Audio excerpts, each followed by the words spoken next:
savez, Monsieur le Président, l'erreur judiciaire nuit à la bonne administration de la justice, puisqu'elle amoindrit la confiance de la société envers l'appareil judiciaire. La machine judiciaire est effrayante, comme je l'ai dit, lorsqu'elle est aux mains de juges liberticides.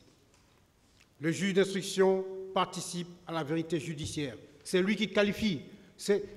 Vous n'avez qu'une matière première, c'est-à-dire que vous avez le dossier de l'instruction, mais ce doit être un dossier fourni, parce que le juge a le temps d'instruire. C'est un laps de temps, et les choses vont vite. Mais le juge d'instruction, lui, il doit faire un travail sérieux. Un grand auteur disait que le juge d'instruction ne doit pas former trop tôt son intime conviction. Parce que lorsqu'il est convaincu, déjà, très tôt, il n'aperçoit pas ce qui va à l'encontre de cette conviction. Et c'est vrai. Il faut se départir des certitudes en justice, des vérités toutes faites. Il faut douter, douter et encore douter. Le doute vous pousse à poser des questions. Le doute vous pousse à en chercher les réponses. Le doute vous pousse à vérifier, à enquêter et certainement à trouver. Hélène Garens disait, c'est en travaillant ces doutes que l'on déconstruit ces certitudes.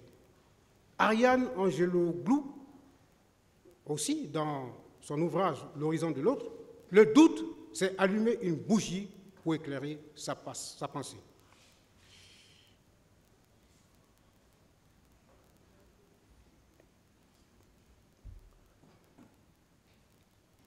Alors, je ne reviendrai pas sur certaines choses qui ont été dites pendant le débat, en disant que Toumba et C.C. Raphaël Abba se sont concertés pour que Toumba vienne disculper C.C. Raphaël Abba. Étant donné que d'ailleurs, quand C.C. parlait, Toumba était à Dakar. Bien. Alors, comme je le disais, à supposer que C.C. était au stade, mais il serait là pour aider Toumba. Lui aussi, on aurait dit qu'il est en train de sauver les leaders. Bon, ça ne gêne pas à Toumba de dire oui, c'est avec moi, si c'est la vérité. Parce qu'au moins, s'il était là-bas, il serait aux côtés de Toumba, en train de protéger Toumba contre les coups qu'il recevait, parce que lui aussi recevait des coups là-bas. Bon, parce qu'on ne voulait pas qu'il protège les leaders, donc, ou il sauve les leaders. Donc, C.C. sera à ses côtés en train de sauver. Et ça, pour un militaire, je pense que c'est plus héroïque que de dire que j'étais à une clinique ou ailleurs. Alors, supprimer 14 ans de liberté, vraiment, pour ce monsieur, ça a été la pire des décisions de l'instruction. Alors, ça à se demander. Mais toutes ces années de bons et loyaux services à son pays, toutes ces années de discipline, à toute preuve, toutes ces années à aimer son épouse et ses enfants, tous ces moments où il était parfois un héros en sauvant le président, se sont écroulés comme s'il avait vécu pour rien. Tout ça pour ça, comme certains disent. À quoi ça sert d'être fidèle, loyal envers ses supérieurs? À quoi ça sert d'être un bon citoyen, respectueux des lois et de son prochain? Voilà les questions que se pose C.C. Raphaël Abba. Parce que les bandits, au moins, ils gagnent quelque chose. Vous allez dans les maisons, vous dévalisez là-bas, vous prenez de l'argent, bon, vous en profitez, vous faites la prison, mais vous gagnez quelque chose. Mais vous ne faites rien. Vous êtes honnête toute votre vie, vous êtes bien éduqué toute votre vie, vous êtes l'homme le plus discipliné de l'armée, vous êtes l'homme le plus discipliné partout où vous êtes, et puis, bon, vous faites la prison. Ça aussi, ça arrive. Ce qui est sûr, il voulait juste être un bon soldat, il voulait juste être un bon mari, il voulait juste être un bon père, aimant, et il ne demande qu'à accomplir ses devoirs pour son pays, pour son épouse et envers ses enfants. Mais on veut assassiner chez lui la foi, la confiance en l'homme, en l'État, en l'armée, en la justice. On veut empoisonner ses espoirs. Nelson Mandela a subi 26 ans de prison. Son combat se poursuit en détention, s'est poursuivi en détention, et il fallait tenir, il fallait résister, pour ne pas faiblir devant les tenants de l'apartheid. Mais Nelson Mandela savait ce qu'il attendait.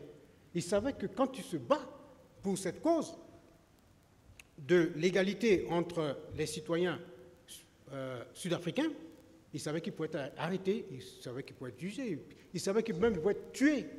Il savait tout ça, torturé peut-être, tout ça. Il a pris le risque, c'est le choix. Ceci n'a pas fait ce choix.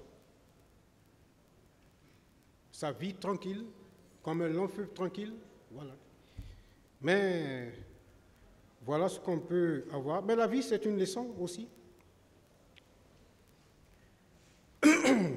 Et comme Émile Zola, j'accuse. J'accuse l'État de Guinée, depuis son existence, de ne pas assez faire la promotion des droits humains. J'accuse de ne pas, depuis toujours, considérer et faire considérer que l'être humain est sacré. J'accuse l'État de mon pays de ne pas assez faire respecter l'homme, sa liberté et sa dignité. J'accuse la justice de mon pays d'avoir été si défaillante pour aller jusqu'à renvoyer sans motif convaincant C.C. Raphaël Haba et lui faire subir injustement 14 ans de privation de liberté. J'accuse le fonctionnement de notre justice qui permet qu'un homme contre qui on n'a aucun élément de preuve se retrouve séparé de sa famille pendant 14 ans. J'accuse notre système judiciaire qui permet de déposer une personne en prison sur la base de simples déclaration d'une personne qui n'était même pas sur les lieux des infractions.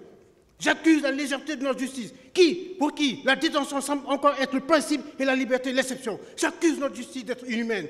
Oui, je l'accuse d'avoir traité C.C. Raphaël Haba comme moins qu'un humain. Ce que je sais, c'est que C.C. Raphaël Haba est innocent. Ce que je dis, c'est que C.C. Raphaël Haba est innocent. Ce sur quoi j'insiste, c'est que C.C. Raphaël Haba est innocent. Ce qui transparaît comme une évidence, comme une logique, comme une vérité, est que C.C. Raphaël Haba est innocent. Ce qui transpire de l'instruction, des débats aux audiences, c'est que C.C. Raphaël Haba est innocent. Autant il a été interdit de tenir le meeting, autant C.C. Raphaël Haba a obtenu la permission de s'absenter. Autant les forces vives ont convergé vers le stade du 28 septembre, la matinée du lundi 28 septembre, autant C.C. Raphaël Haba s'est rendu à la clinique du docteur Doumbouya Sisala, Yimbaya Taneri, secteur 4. Certitude de temps, certitude de lieu. Certitude de temps, certitude de lieu.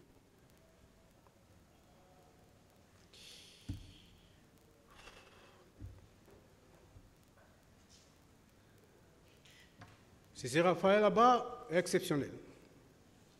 Non seulement il supporte la prison, mais il distribue l'espoir, l'amour et la bonté aux autres détenus. Un des accusés aussi, ici, vous a dit à la barre que sans C.C. Raphaël Haba, il n'aurait pas tenu en prison. Tout ce qui s'est passé au stade du 28 septembre est contraire aux valeurs de C.C. Raphaël Haba.